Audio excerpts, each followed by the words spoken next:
predstavitve. In bo danes tudi krajše, ker če on pride, on hoče, da je to 1 ura.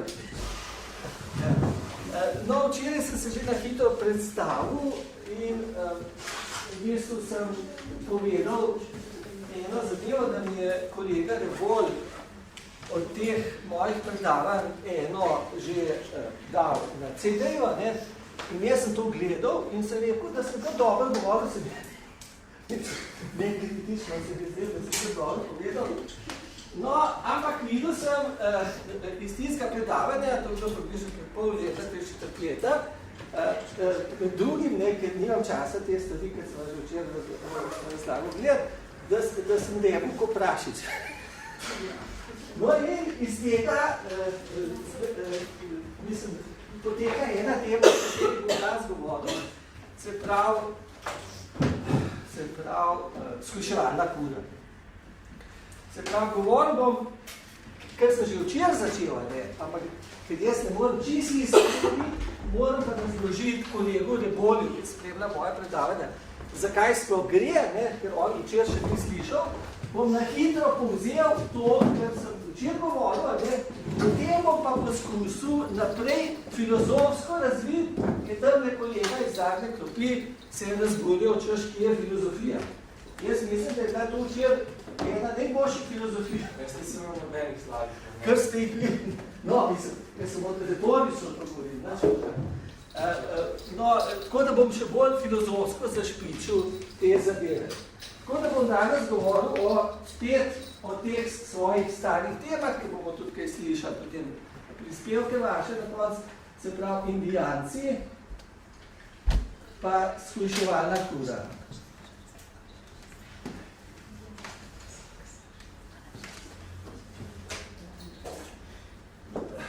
No, kar se Indijancev tiče, sem bral, bom samo na hitro povzel, danes sem bral čez počitnice knjigo z naslovom 1491, ki pravzaprav eno tezo vzpostavlja na podlagi zadnjih raziskav o Indijancih, ki gre v nasprotju z splošno sprejetim mnenjem glede Indijancev.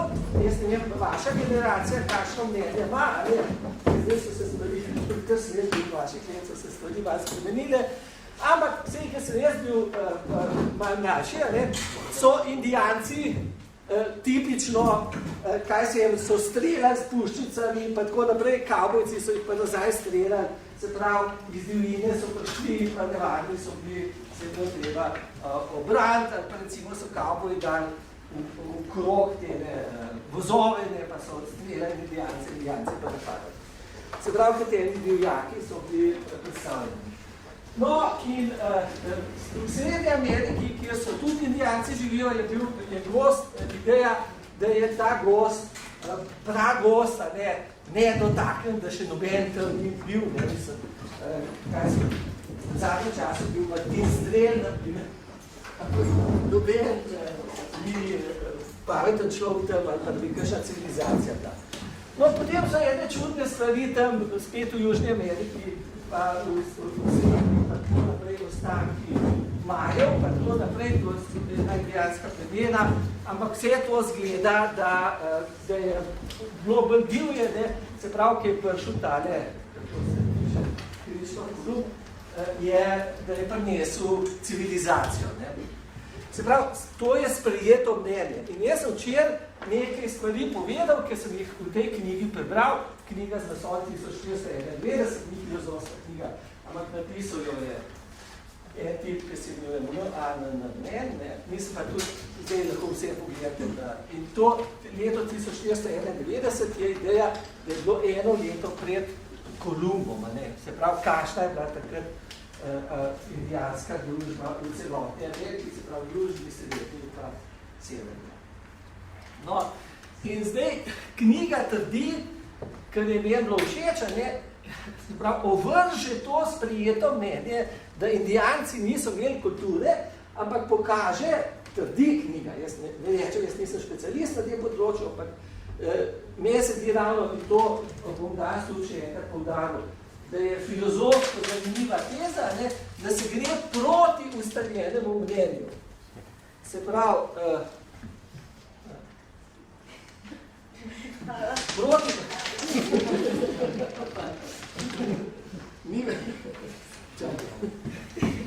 Ne, se ni treba, se redo, hvala. Nekaj zdaj bo štirpati. Ja. No, gre proti ustaljenemu mnenju, a ne, kaj pa je proti ustaljenemu mnenju? Da je bilo tam kup kultur, ki so bile ravno toliko razvite kot naša. O tem sem včeraj govoril malo daljše, zato danes tega ne bom se ponavljal, ampak recimo, da samo kolegu povemo, ne, recimo ena taka stvar, ki mi mislimo, da je tipična iz Evrope, sta koruza pa paradajsa, ne. To so Indijanci vzgojili čez tisočletja v svojih kulturah. To je samo ena malenkost. Mislim, ker smo jo dobili. Ja, točno to. Oni so dobili čez ene take presece, bohe kaj, ki so bile prakoruze, ne, se pravi, ene trave, in so jih čez tisočletja toliko časa rihtali, se pravi, niso imeli naše znanosti, da so iz njih nastale koruze, za kere mi mislimo, da so nekdaj v Sloveniji. Pa ni čez eni pravi koruzi, tušca, ne vem, v okolici na Gorenskem, pa na Štajerskem, pa tudi okoli Horjuda. Okay. No, v glavnem, ja, paradajs mislijo Italijani, da so ga oni izumili, Indijanci so ga izumili. In tako naprej, da ne govorimo o krompirju, ne se ti, da se nisem zmotil. No, kar se tega tiče, ampak to so bile v bistvu velike kulture, ki so imele mesta večja kot takratni Pariz ali pa London, urejena in tako naprej. Zdaj, če tega zanima, kako je to bilo, si lahko knjigo prebere, jaz sem to kot počitniško branje bral. Ampak zdaj so me ljudje vprašali, oziroma vi ste mi tekli, da je pogledam, kakšne so kakšne filozofski nauki iz tega. In jaz sem že včeraj rekel, filozofski nauki so tukaj začnemo, jaz se upravičujem, ki ponavljam to malo, ampak moram,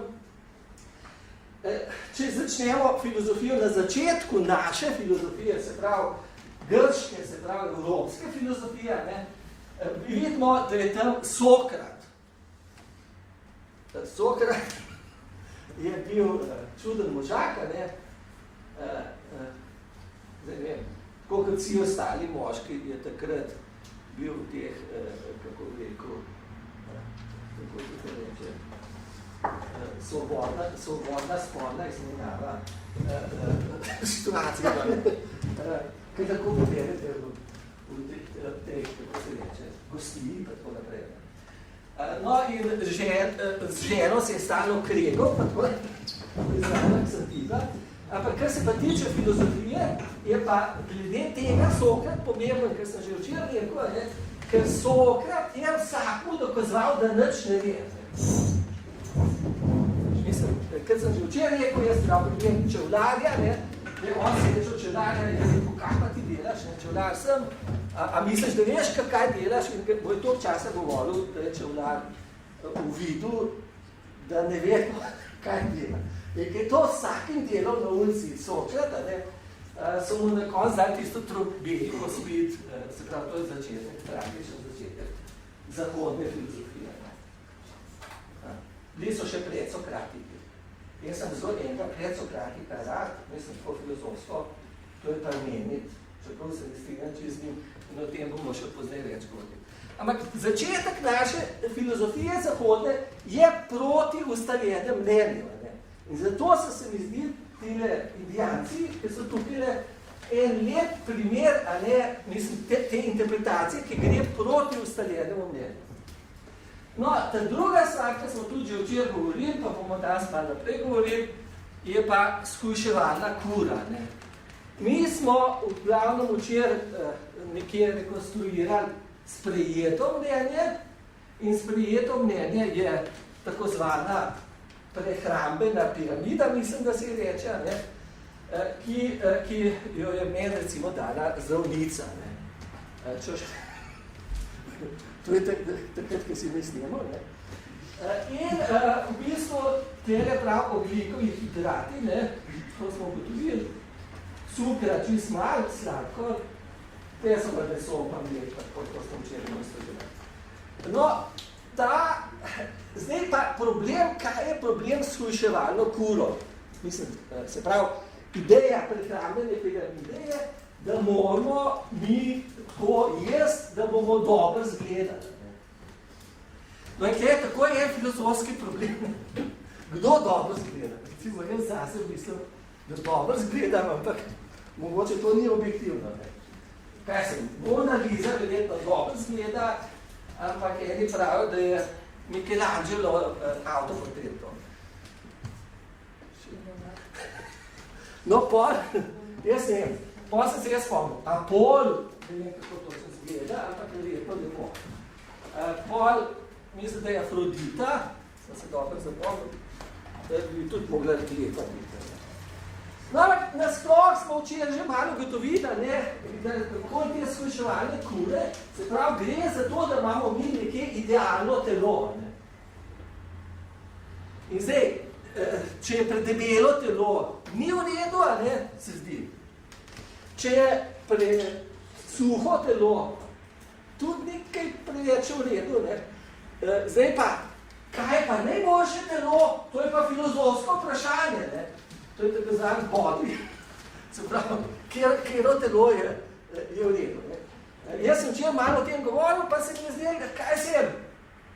Recimo mi moški, enkrat se zaljubimo, eni imajo radi suhe ženske, drugi imajo radi bolj zalite, tako rečem. Kaj se, v Italiji dosti tudi predavam sem pa tja, ne, tam sem opazil, recimo, da mehni Italijani imajo radi take visoke pa suhe. Mislim, to je cool, mislim, za Italijane. Pa tako naprej, mislim, to različne, 100 ljudi, 100 čuti, ne, mislim, različni okusi so. Ne. Tako da, meni se zdi to, seveda, Apol pa Afrodita, ok, ampak v bistvu, mislim, se mi ne zdi, da je to, mislim, zadnje govorilo. No, sem pa tja, jaz sem precej časa zdaj, več let, zmer podam na ta mednarodne simpozije, enkrat tudi v Sloveniji prejam, vse sem rekel na začetku junija na Bledu, ne? In recimo, ker sem po Evropi hodil, tam ni toliko zelo debelih ljudi, ne? Mislim, jaz sem se sam sicer del precej nesramen del, ker sem gledal te tvoje posnetke, ampak, mater, v Ameriki sem pa videl tam ljudi, mislim, ki so pa res, mislim, ogromno jih je tudi ok, ne? A kršni so pa predviženi, mislim, da bo pomagali. Mislim, res. Eden je, da so pa nekje v Molper pelali, da je mogo imeti čez 300 kil, ne? Enostavno samo so ga posadili na klopco in je tam žuriral, ne, na klopcu. Katastrofa, ne? No in jaz, ker sem bral eno knjigo, kar se tiče shujševalne kure, je ta knjiga trdi, ker o tem včeraj še nisem dosti govoril, ne, da je zlasti v Ameriki, pa tudi recimo v Angliji, neverjetno, jaz sem v Angliji, sem pa tja hodil že skozi, ne pomagam, mislim, ne za dosti časa, za par klipko, ali pa za 14 let, četakega. In recimo, tam, ker sem bil toliko star, ni bilo kaj dosti debeluhov, mater zdaj pred par leti pride v Angliji, ali pa, mislim, debeluhi en pred drugim. Recimo, en zelo dober filozof, ne, Hogland, lahko si pregledate, da na spletu Johann Haugeland, katerega zanima, jaz sem zelo rad govoril, je bil zelo tako športen, ta je prišel v Pittsburgh. In pol, jaz ga srečam na eni konferenci, nisem mogel verjeti, nisem koliko se je zredil. In moj kolega Terry Horgan je rekel, da je tako kot Piglet. Mislim se pravi. Neverjetno. Ok, kaj se, zdaj, odkot, mislim, zdaj, tlele imamo tezo. Jaz ne rečem, da se s to tezo strinjam, ampak mogoče vaša mnenja so podobna. Teza je proti ustaljenem mnenju tele prehrambene piramide, ne? In sicer gre takole, da je prehrambena piramida povzročila kako se to reče, če so vsi polarni, no, epidemijo debelosti. Se pravi, prehrambena piramida je to. Zdaj, kje so različni pristopi do hujšanja, različne knjige in tako naprej. Naprimer, ena je tako zvana ločevalna dieta, ki je kar pri nas popularna, ampak jaz jo nisem, že prej nisem, ker jaz sem na eno, jaz grem za eno stvarjo, ne pa tisto sledim. Posebno slišal, da je tale, ki je ločevalno dieto izumil, umrl še mlajši, kot sem jaz. Se pravi, da raj ne bi zapravo, ampak da bi jih ne. No, ampak ideja je bila, ko je bila ta piramida vzpostavljena, se je začela epidemija debelosti, recimo v Ameriki, pa v Angliji, pa tudi pri nas pa škodi. Mislim, da mi smo še kar dobri, da nismo na splošno ni preveč debelosti. No in zakaj je to? Kdorkoli, jaz moram reči, da nikdar nisem mislil, da bom o tem govoril, ampak zmer sem imel probleme tudi, da sem se zdel, da sam se je predebel ali kakor, mislim, pride čas, ker se pogledaš ali pa rečeš, imate zdaj bilo pa dobro skušati. In kaj delaš? Začneš šteti kalorije. Ne? O tem smo že vse. Kalorije šteješ, ne? In pol čitaš, kaj sem, Matijas Varga von Kibet, je Nemc, mi je enkrat rekel, jej samo, kaj si je, kandirano sadje. To je tako rekel. Pa sem jaz jedel to kandirano sadje 2 meseca, pa mislim, da sem imel, sem bil že očne kamne, nekaj tako. Pa se hitro nekaj bilo je. Drug ti reče, ne jej večerje. Okay. Zvečer, če greš spat, ne se to preslov, znati in tako naprej. En ti reče, kaj si jem, 2 dni nič ne jej, ali pa ki bo luna, ali se spremenila, takrat pazi na to, pa tole. Šibej, ne. Ljudje različne variante delajo, ampak v glavnem je, da kalorije štejo, ne pa tole zadevo spremljajo. Kaj se dogaja? Ponavad se dogaja in to sem jaz osebno preizkusil, pa drugi so preizkusili. In mogoče tudi kdo izmed vas.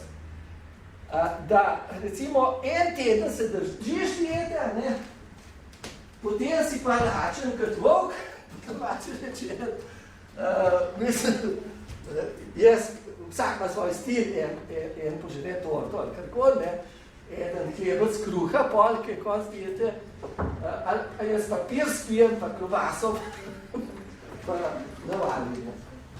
No in se pravi, da tiskaj dobiš, mislim, da si izgubil na težja, ne, pol hiter pridobiš na težji, to je ideja. Se pravi, pa ne samo zato, ampak v bistvu pol še dodatno dobiš na tem. In je skozi take stvari, da si skozi lačena, ne? In te ogljikove hidrate v bistvu ti ne dajo in tako naprej, to je ideja, mislim, da nima smisla, da več govorim v to smer, da je dosti jasno, kako. Zakaj ideja, da to povzroča, se pravi, ti ješ, kaj se je, jogurt, ki je nemasten, no, vi ste rekli, da jeste tudi mastenega, ali pa mleko, ki je nemastno, pa vse te stvari. Se pravi, to je teza.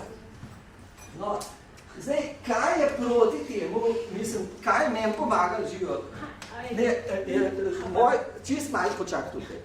Moj kolega Ule mi je ravno kar sporočil, da je kup ljudi, kot je njegova navada, narobe obvestil, da danes O'Brien predava, zato izkorišča to priložnost, da vsem povem, da je on se zmotil, da bom jaz še povedal, in da je to danes teden. Okay, super. Jaz sem to pravilno sporočil, se pravi, danes teden bo kolega O'Brien iz Adelaide University predaval o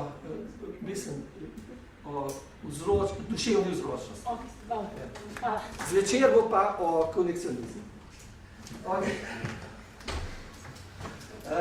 v bistvu zanimivo informacijo sem vam glede dal. Jaz se prav veselim kolega O'Briena, ki je v Oxfordu diplomiral, pa doktoriral in zdaj dela v Avstraliji in sem ga jaz povabil pred toliko leti, da je bil na predstavitvi simpoziju posvečenem knjigi mojih prijateljev Terja Horgana, o kateri sem že včeraj govoril, in Johna Dinsona, Konekcionizem in filozofija psihologije. No, toliko o teh odprtih vratih. Ja, upamo, da moče naslednjič ne bo zamudila. Ja. Ok, gremo nazaj dieti. Se pravi, ljudje, ki se te diete držijo, mislim, vse tako sem jaz bral, seveda človek mora vedeti, koliko to pis, kar berja, pa kar predava pol, ampak vi si lahko svoje mnenje ustvarite. Se pravi, ideja je to. Jaz sem potem, kot rečeno, čist načrtno, sem za enega drugega knjiga kupil, brez veze, 2 knjige kupil tam. Mislim, o dobri prehrani, pa sem rekel, to mi je zdal, pa sploh nisem mislil brati. Posebni pa avgustovski dnevi, pa sem rekel, ne bom zdaj filozofijo bral, bom kakšno neumno zbral, recimo o dieti. In berem tisto knjigo, in to je Atkinsova knjiga. Mislim, stvar je stara že 30 let v Ameriki, pa tako naprej. In ta teorija, se pravi, oziroma pristop, prav, da v bistvu ne smeš biti nikdar lačen, da moraš pa res tole križati, kar smo že včeraj, ker se pravi nobenega cukra, ampak zdaj, če bo kdo, mislim, da noben izgled nas ni treba, ne gre na dieto. Jaz sem mogel na dieto, ampak v poznejših letih mogoče vam bo to pomagalo. Ampak tudi tole, vidite, to je temelj te piramide, se popolnoma nekje odprava.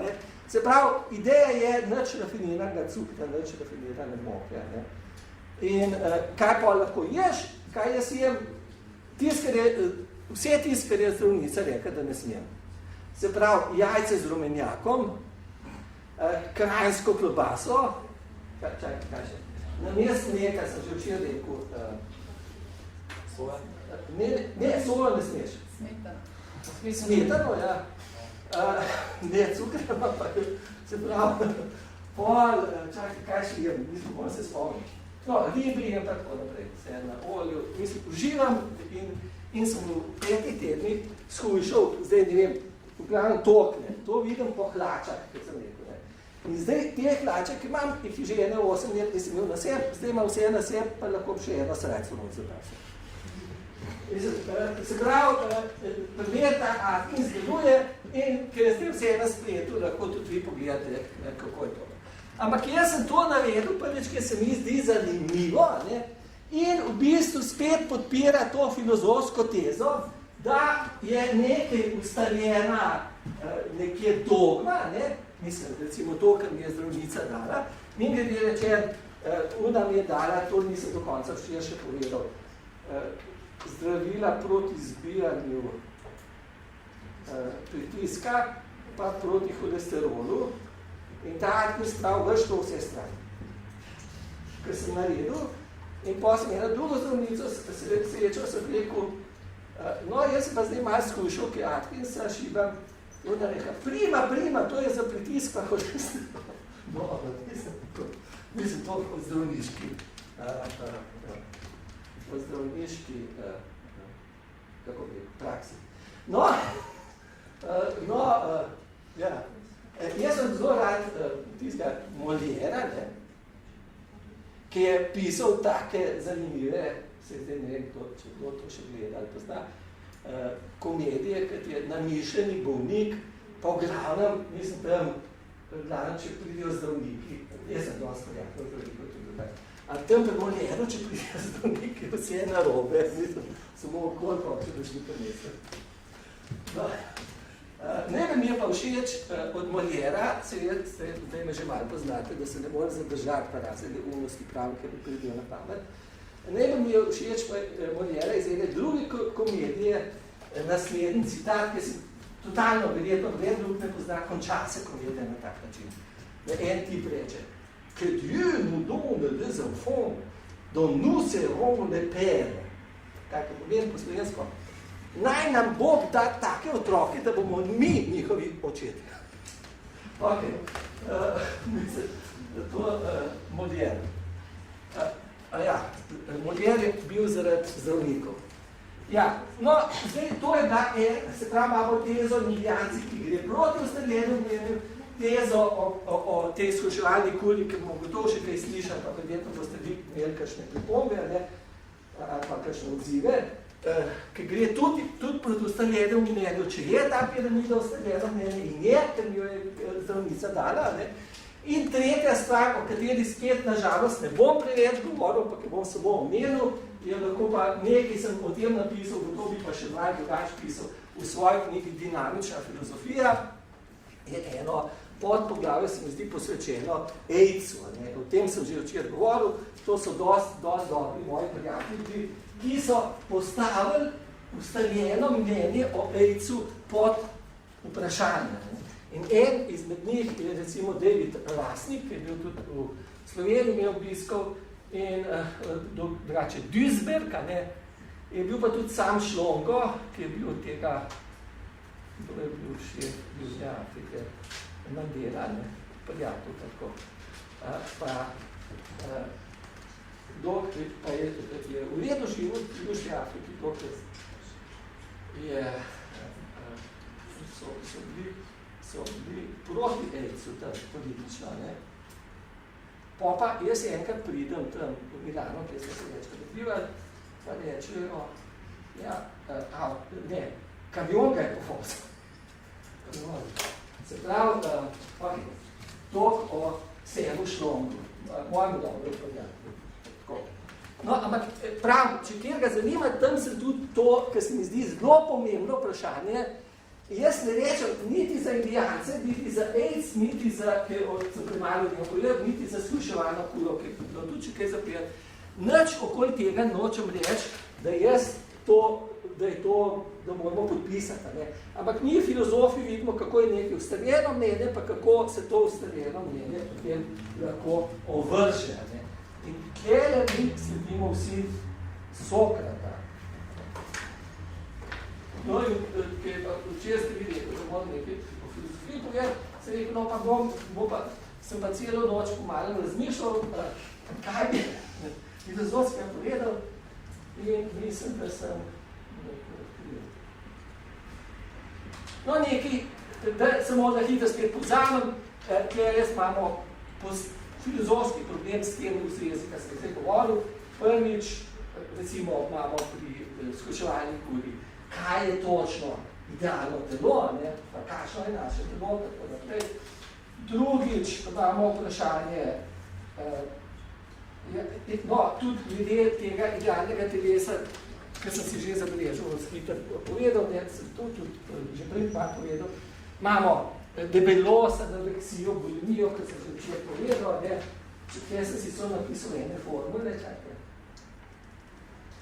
Debelost. Sem si napisal v oklepaju. En tip, kakršen sem jaz, skuša pridobiti idealno telo, začne z dieto, čez čas pa, kar sem vam prav povedal, da citiram sebe, včasih sem pa se citiral sebe, potem pa ta isti tip začne preveč jesti, žlet, po domače rečen, da bi vzpostavil tisk, ker mu je dieta slabega naredila. Pol anoreksija, tega imam spet od sebe citiral.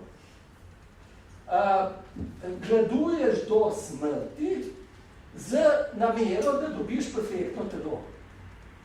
Idealno telo. Bulimija. Misliš imeti perfektno, se pravi idealno telo, želiš uživati v hrani, ampak oboje ni združljivo. Od to bulimija. Ok. No, tega nisem hotel povedati, ampak zdaj sem povedal. No, toliko o idealnem telesu.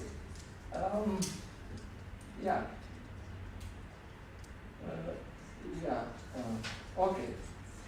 No in danes sem pa pripravil zdaj novo stvar, se pravi, do zdaj sem več ali manj imamo še kar dosti časa, Do zdaj sem povzel to, kar je bilo, ne? Že včeraj nekaj povedal, danes bom pa začel malo več o shujševalni kuri in sicer filozofski problem, sem rekel, ker jaz več teh filozofskih problemov delam, mislim, na tem področju, ki sem zdaj povedal, mogoče sem že včeraj govoril o tem, se pravi, fenomenologija shujševalne kure. Ja.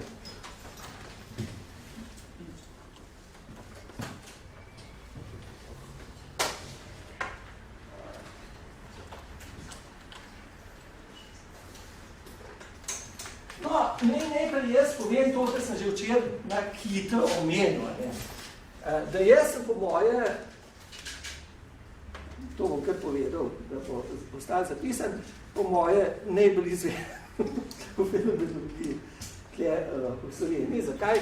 Zato, ker noben drug ni bil na Brentanovom inštitutu v tog časa, kater sem. Ker noben drug ni napisal toliko o Weberu, a ne? Razen voda, učenca, žalca. Bral sem tudi Husserla, pa tako naprej, ampak zdaj ti fenomenologija je dosti široko področje, gotovo dosti o tem veste, ne? Ampak fenomenologi se večoma napravljajo, kaj se je s Husserlom, jaz sem delal tudi Heidegger, ki sem včeraj povedal, ne? Tako da mi to ni tuje. No, ampak ko sem pa zadnja leta ta izraz v angleščini fenomenology, zasledoval, kako se je začel pojavljati v literaturi, to se je približno v temi 8-10 leti začel pojavljati naprej, se je še z dodatnim smislom začel pojavljati. In sicer kot izkustvo, se pravi kot zavest. Se pravi, ta fenomenologija, zdaj na fenomenologijalce približno, je v bistvu se pravi zavest. Zavestna stanja. Zdaj, spet sem jaz en tistih na tem modelu in tej okolici, ki je verjetno največ Freuda prebral, res, Gesamt je tist, vse jaz sem bral, ne? In sem 10 let študiral to v Franciji. No, to je, mislim, zdaj ne vem, kaj se od tega spomnim, ampak Freud je govoril o nezavednem glavnem, pa tudi to zavestje. No, v zadnjem času, jaz sem vam včeraj omenil, da je eden izmed mojih prijateljev, na Facebooku, ampak tudi malo skupno sliko, tako, David Chalmers, ki sem ga že včeraj omenil, ne? In on je zdaj naredil zelo odlično kariero čez vprašanje zavestja. Ne? Se pravi, mislim, da je to nekje povezano, ta uporaba fenomenologije, da je v bistvu povezana z zavestjem. Če se ne motim, je že v pradavnih časih, se pravi, 50-35 let nazaj, mislim, da Urbančič prevedel v slovenščini Husserlovo delo, ne, kartezijanske meditacije. No in o tem bom nekaj več povedal, se pravi, Husserla zanima zavest, ne, Descartes je zanimala zavest in tudi nas zanima zavest. Zdaj, kako ljudje in tej zavesti pravijo, večer v zadnjem času, ogromno ljudi pravijo fenomenologijo, ne, mislim, v tej literaturi, ki razpere. Zdaj, kaj je značilnost te fenomenologije? Ne? Treba je še nekaj malega povedati. V bistvu, čakaj, nisem ti pa poznal, osebno pa ga nisem. To je Nagel, ampak poznam pa Searle, Searle, Nagel, ne vem, kako napisati, nič drugo. Searle, Searle, John Searle je od Nagelu govoril enkrat. Je rekel, netopir, se še zdaj se spomnim, nikdo se ne poslušal, že bi ogromno. No in tlele, mogoče se slišali o tem, mogoče tudi kolegica Olča, kjer mu povedala za znamenit član, ki je že 30-40 let stara, ne, kako se počutiš kot netopir, ki ga je napisal, Nagel se piše, Nagel. Maste ga v dobrem slovenskem prevodu, v knjigi Oko duha. Oko duha je, mislim, to je prvenski knjigi, kaj se že pred 30 leti, šlo 35 leti, in sta avtorja tega zbornika sta Dennett, pa si to spomnim, D-E-N-N-E-T-T, no, v glavnem, če boste Oko duha, boste hitro, pa še je, se ga zdaj ne morem spomniti. Ja, no, zdaj gremo pogledati, kaj Nagel trdi o netopirju. On pravi, kako se počutiš kot netopir, ne? Da je to problem, ki ga on vidi. In da je težko povedati, kako se počutiš kot netopir. Zakaj? Ker jaz, recimo, če vas gledam, pa vidim, kako reagirate, a ste zaspali, ali se zdaj ne poslušate, ali karkola, ne? Približen vem, kako se počutite. Sklepam potem, ne, ker jaz tudi, če sem tako, pa tako, mislim, če sem dobro volje, se režim, tako naprej. Se pravi, da iz obnašanskih,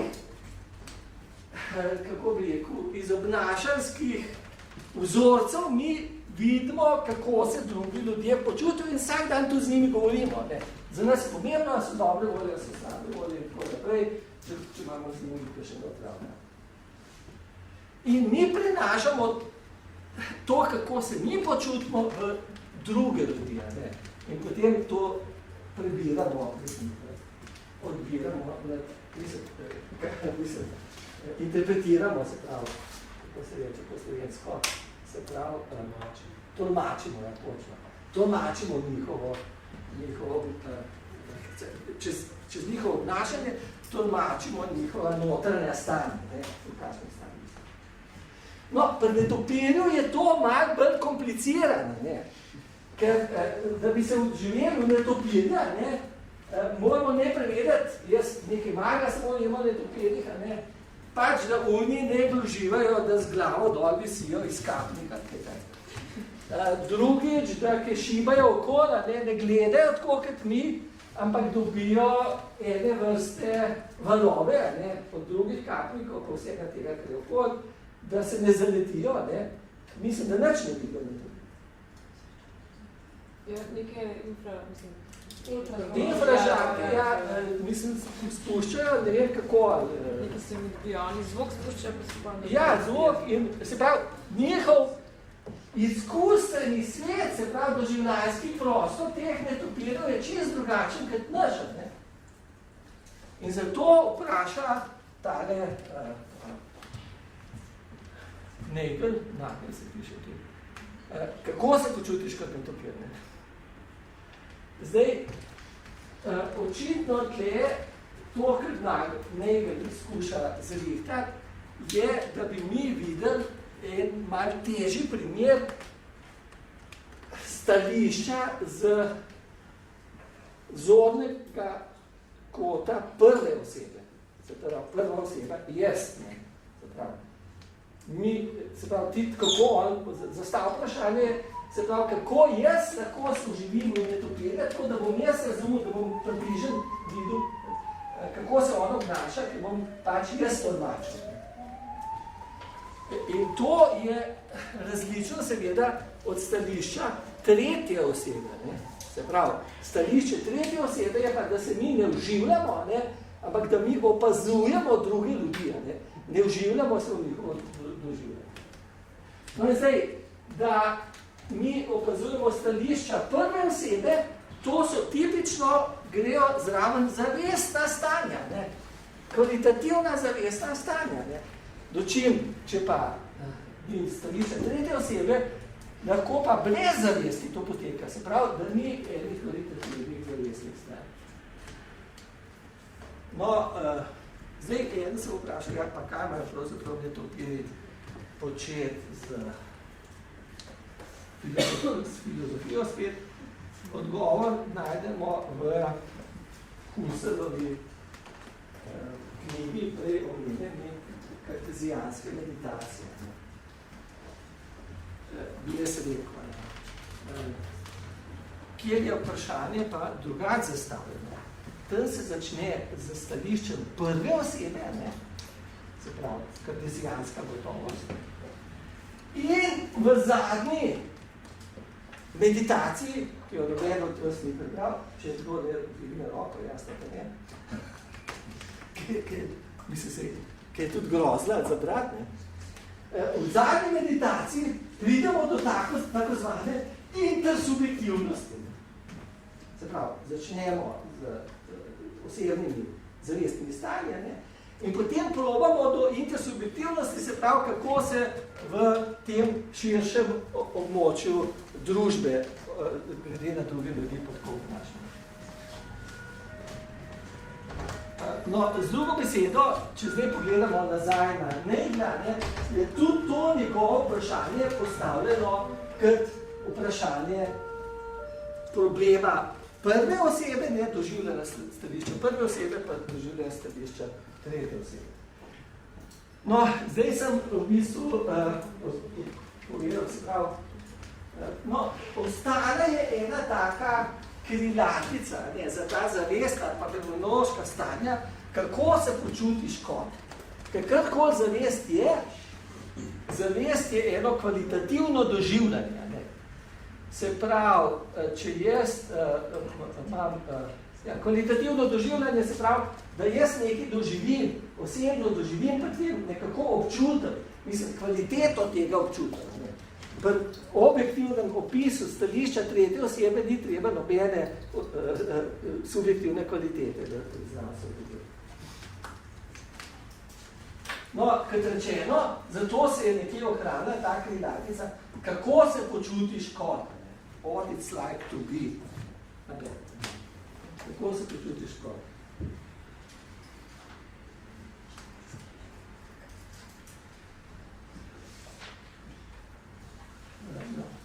No in zdaj lahko gremo, zdaj, ki sem malo razložil osnove te fenomenologije oziroma zavesti,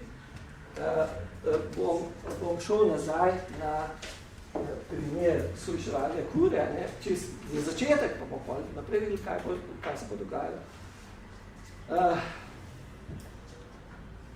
Kako se začnejo sliševanje kure? Počutiš se kot pustne. Počutiš se slabo. Zjutraj vstaneš, ne? Tvoji kvalitativni doživljaji niso najbolj kvalitetni. Kaj si je? Če imaš preveč pritiska kolesterola, popoldan namesto, da bi kaj pametnega delal, greš spat, če imaš priložnost, ne? Popiješ pivo, ne? Takrat sem jaz pil, moram reči, da sem 3 piva na večer. Sem se počutil, kot sem rekel, mata se jaz delam duh, zvečer bom pivo spil. Ne, se počutiš, kot da rabiš pivo, ali pa se počutiš, kot da ne rabiš piva. Ne. Se počutiš, kot da rabiš viski ali karkoli, ali pa torto. Mislim, da se skuševalna kura začne z temi več manj subjektivnimi in pa tudi kvalitativnimi doživljanji. In potem, lahko se potem odločaš, nekaj bom naredil, ali pa tako bom živel, ne, mislim tako, ali pa to bom jedel, da bo stavljeno. Ja.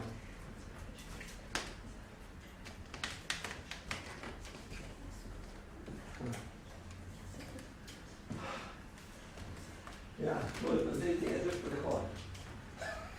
Filozofski.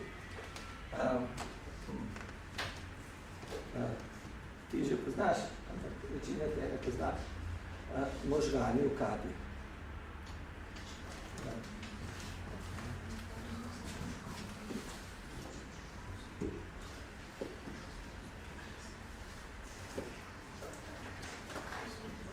Se pravi, kaj ima možgani v kadi s sluševalno kuro, pa to bomo pozneje videli.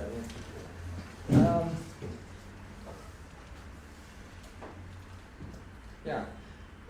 Jaz sem prej rekel, ker sem začel fenomenologijo, oziroma zavestno govoriti, da je upeljal to Husserl čez kartezijanske meditacije, ne, in da je tudi Descartes to upeljal. Zdaj, Descartes meditacija, ki ima se to bolj frišno, ki se pravi, v lateščini, niste pravi, Kaj? Smo brali. ja, no in kaj pravi? Descartes v svojih meditacijah. Meditacija je prva filozofija. Ja, da moraš priti do... Mislim, prvo se odvom, da priješ do ene... Tako je. Bravo. No, to sem jaz že čisto zavod. Zdravo. Da moraš dvom povsem, ne, da prideš do ene gotovosti. In ta gotovost je nekaj v zavesti, se mi zdi. In prav, v bistvu jaz sem začel svojo kariero na srednji šoli, ne. In najboljše predavanje na srednji šoli sem predavanje. Ušel uro na srednji šoli sem imel, ker sem celo noč tako žuriral, ne, da sem ga pil celo noč, pa tako naprej. Potem pa nisem spal, zjutraj popijem pol litra kave, ne, potem sem imel pa odlično predavanje o tej problematiki. Zdaj ne, če bom videl. O tem sem napisal tudi en članek, ki sem objavil v francoščini, v italijanščini, v slovenščini, pa tako naprej. No, ampak ideja je konec. Descartes, ja, ima več krogov, ne, kaj se je, da so to empirične resnice, nekaj takega. Vse, kar je v zunanjem svetu, pa tako naprej. Empirične resnice, pa ima matematične, nekaj takega. Jaz to že precej časa, ko sem to področil. No, pol, tlede pa na koncu pa, ja, te, zavestne, a sem si... Nismo tako delati. No, v bistvu ima več, podobno kot ima Husserl, pol tudi po njegovem zgledu, več šiht, kako bi rekel, več plasti redukcija, ne, ima ta več plasti, o čem se lahko dvomno. Prav, jaz lahko dvomno v zunanjem svetu, ne, pol celo lahko v matematičnih resnicah dvomno, ampak o tem, da jaz zdaj mislim, kogito ergo sum, pa ne morem dvomiti. No, in zdaj, da bi pa to pokazal, kako je pa lahko dvomljivo to, ne, ker je v zunanjem svetu uvede eno postavo, ki se reče zlomni bog. Le Dieu malin. Jaz sem to v francoščini, v Franciji poslušal. Mislim, ali pa malin še niso rekli. No, se pravi, karkoli. Se pravi, zlomni bog. Prav, kje vam je zagotovilo, da mi na vsakem z mojem koraku en zlomni bog, ki je vse mogoče, če bog, ne vara? Jaz mislim, da je tlele, kaj se je kolegica, ne. V bistvu se mi pa samo blede, ne. Mislim, da bi predstavljal, tle je še en človek, pa tako naprej. Jaz mislim, da predavam. Mislim, zlomni bog, to sistematično vse narobe mi moje čutne vtise mi proizvaja, ne. Tako da jaz mislim, da zdaj predavam, pa da vidim, kako vi reagirate, pa ne reagirate, v bistvu me pa zloben bog okoli ponaša. To je skeptičen argument. Ja. In je podobno, zelo blizu je temu, kar je že tale naš znanec Sokrat rekel, ne, da vem, da nič ne vem, mislim, zelo blizu vidim. No, on prav, Descartes prav tako, imamo eno točkovno in točkovni in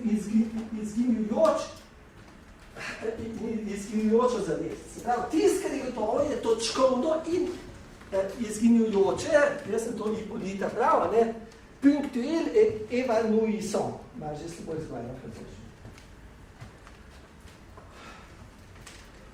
In iz tistega pol rekonstruira podobno kot Husserl cel svet.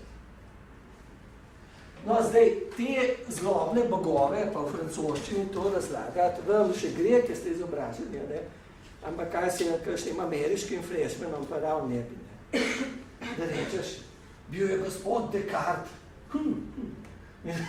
Descartes. No, ker ne. No, zato se kusili. Mislim, tako da so mogli pač ameriški upovi profesori, ki jih je več kot polovica filozofskih profesorov na zemlji, ne, so si mogli zmisliti pol eno štorijo, da bojo ti freshmani, ki niso toliko izobraženi, razumeli. No in štorija gre tako. To je pa zdaj miselni eksperiment in temu miselnemu eksperimentu se po nemško reče Gedanken eksperiment. Zakaj pa to govorim? Zaradi tega, ker je Gedanken eksperimente, ker jih tudi v nemščini, ko imaš angleški tekst Gedanken eksperiment, navaja v nemščini, je naš rojak, začetnik, predhodnik Brentana Ernst Max Richtov. V svoji knjigi Erkentisem Virtum, ki sem jaz enkrat na Dunaju bral, se pravi, on je imel malo slovenski korenin. Ne reče, da je ful slovenc bil, niti da je slovenščini pisal, ampak v Erkentisem Virtum je on te Gedanken eksperimente. Se pravi, mislili poskusi, to so pa tipični za filozofe. Ne? Mislim, da so še v redu, da ne delamo realnih poskusov. No, se pravi, miselni poskus je tale, kar se tiče možganov kavi. In to je bilo uveden za to, da bi tem plesarjem ameriškem freshmanom razložili Descartov dvom. No, zdaj bom začel končno to razlagati. Dve možnosti sta. Ena je dobrohotna, ena je pa zlohotna. Se pravi, nimamo več malin ženi ali pa sam Bog ali kako da nek takega, ampak imamo norga znanstvenika. Ali pa zelo dobrohotenega znanstvenika. Kjer ga ćemo rekli, norga ali dobrohotenega? Norga, odredno. Nor znanstvenik je super znanstvenik, super neurokirurg, ki ve vse o možganih, o računalnikih, najnovejše generacije in vse izvrstno dela, ne pa nov, in je zloben. In ta pride zvečer k meni, da bi jaz to vedel, in ki je toliko izvrsten praktik, me uspava, in v bistvu mi izreže možgane. In potem, da bi delal ta poskus, ker nekaj takih eksperimentov poskus, on te možgane priključ vse končiče mojih možganov, priključ na zelo močne računalnike, ki mi to, kako se reče, kakšno realnost, virtualno realnost skozi proizvaja. In recimo, jaz mislim, jaz sem v bistvu pol možganov Kadija, on mi pa vrti privatni film, da jaz zdaj predavam. Pa da ste vi tukaj, kaj se da lahko ljudi pozdravim ali karkoli. Mislim, to čutim, mislim, te roko potiham, se mi zdi, da je človeka, Ampak ni res.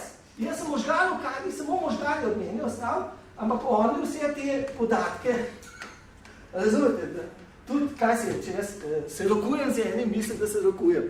Če ob tem potrkam, mislim, da čutim, mislim, da je malo šlicam, malo govorim, karkoli, mislim, da imam to v rok, vse čas čutim, čeprav nekaj mislim. Ta novi znanstvenik. No, zdaj pa dobrohoten.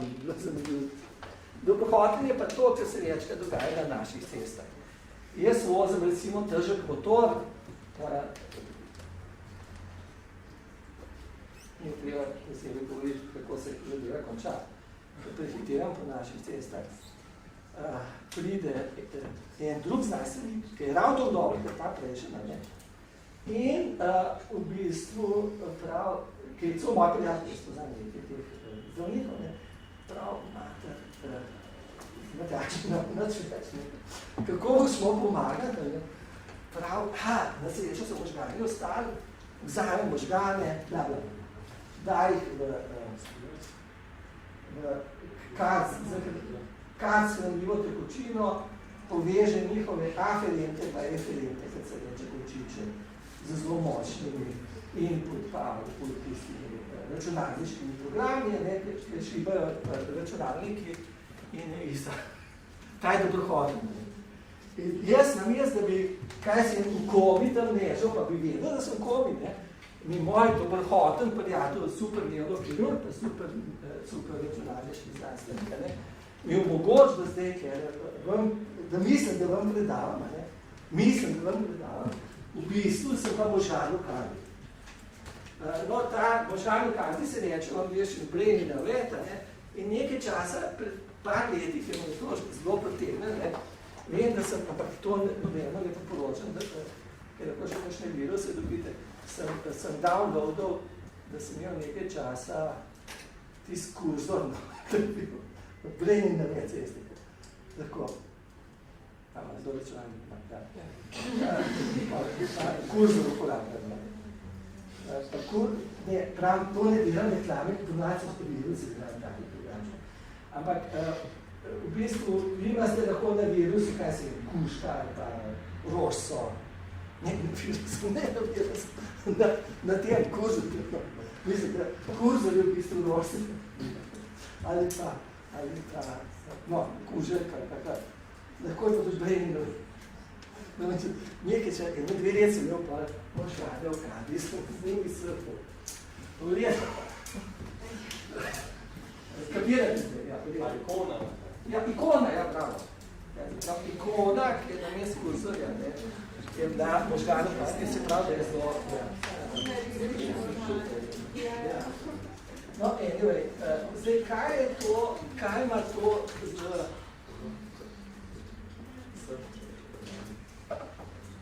Kaj imajo ti možgani v kadi z hujšanjem? Ne vem, če bo do tega prišlo. Ampak tako je. Možgani v kadi se zdijo zelo privatna zadeva. In so privatna zadeva. Bolj privatne zadeve, kot so možgani v kadi, si jaz ne predstavljam. Nimajo sveta. Zgledam. Kaj je to res? Ne. Jaz bom zdaj, ker vam zelo malo minut še na razpolago, trdil samo to, da možgani v kadi imajo totalno cel izkustveni svet. Ker sem jaz s kolegico se prerokoval, ne? Jaz sem čutil, mislim tudi čutim, da sem oblečen, da se z vami dokujem, da sem potrkal tle, mislim, da so ljudi tle, pa tako naprej, sem pa recimo možgan v kadi. Ampak jaz dokaze, da nisem možgan v kadi. Nobeden izmed vas, to je moja trditev, nima dokazov, da ni možgan v kadi. Če boste napisali zdaj en članek, da imate dokaz, da niste možgani v kadi, in tle je moč dekatrih argumentov, ga takoj pošljamo v Journal of Philosophy, ker tega do zdaj še noben ni dokazal. Proti skeptiku nimamo dokazov. Ampak kaj se pravi? Ti možgani v kadi so ful zavestni, ne? To je zavest, to je sama zavest, to je oska stvar, ki ima pa, zato sem jaz enkrat imel, so me povabili hegelijanci na eno simpozije, ne? In sem jaz rekel, moj članek je bil tu bit možganov v kadi. Kaj so naredili z mojim zelo dobrim člakom? Ven so ga vrnili iz prvega simpozija. Prosim? Potem bi se mogli ti možgani zavidati, da so v kadi. To je... Ne. Tu bit je, da ima svet in da velca. Tu bit je v svetu. Možgani v kadi, kad sem zdaj rekel, jaz sem lahko možgan v kadi in imam popoln izkustveni svet. No, jaz se zdaj opravičujem, ker bom mogel končati počas današnjo, ampak kako da bomo šli naslednjič naprej, ne? Kaj ima to z slušalno kuro, jaz tega še nisem do konca premislil, ne? Ampak naslednjo stvar se mi zdi.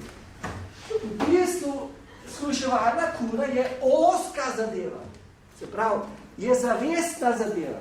Je zavestna odločitev. Še zmer, ko sem jaz shujšal, recimo, ne, ni fita, jasno, da bolj telo se zrihta. Ampak ti si moraš v glavi zrihtati. Ti si, kaj boš jedel pa to, da daš si začel 5 pirov popil, pa tako naprej. Recimo, to sem jaz delal. Se pravi, meni se zdi, da shujševalne kure in to vse ti ljudje, ki smo vsi ti ostali, ki so pisali, pa načevalna dieta, to sploh niso upoštevali, da v bistvu je naša odločitev najpomembnejša.